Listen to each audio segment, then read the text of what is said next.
So I finally got to check out the new A24 film Eternity, starring Elizabeth Olsen, Miles Teller, and Callum Turner, and I wanted to get this review up a lot sooner, but unfortunately a little bit over a month ago I had to miss my press screening for this film due to my day job getting in the way. So if you're watching this on YouTube, consider subscribing, and if you're watching this anywhere else, well, consider following me so I no longer have to have the day job getting in the way of these screenings. With that said though, I was really excited when I first saw the trailer for this film and just to check this film out because it looked like it was going to take the concept of different kind of afterlife movie and do something new and fresh. The general idea is you have Elizabeth Olsen and Miles Teller in the film who have just died. They were older when they died and now they're in their happiest form, so they look younger again. They go to a place called the Junction that's in a lot of ways kind of reminded me of something like you would see in Loki or like Men in Black, an office space that's an in-between for the afterlife where they can then decide what eternity they want to go into. And so they both die within a reasonable similar amount of time, and then they decide to, okay, we're going to go into an eternity together,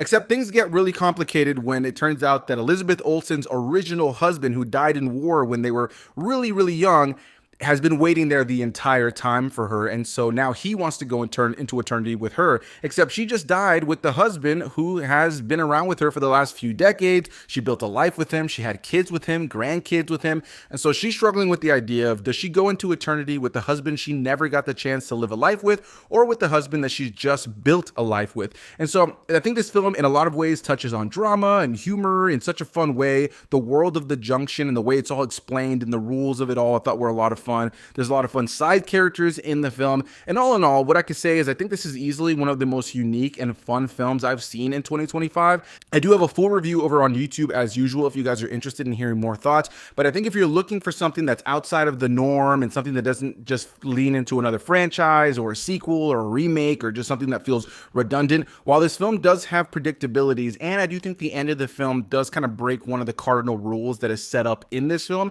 I ultimately still found it to be a lot of fun. I thought the cast members were excellent throughout the entirety of the runtime, and as somebody who's married, I was able to put myself into the shoes of both men who are dealing with this situation, and I think the film in general explores this concept really well, and more than anything made me think about the beautiful life I'm sure I have moving forward with my wife. It was allowing me to both really cherish the moments we've already had while looking forward to the moments we are going to have. And also, as somebody who's afraid of death, I thought played with death in a fun way that didn't make it as scary and kind of made it lighthearted and fun. So the question is, are you planning on checking out Eternity?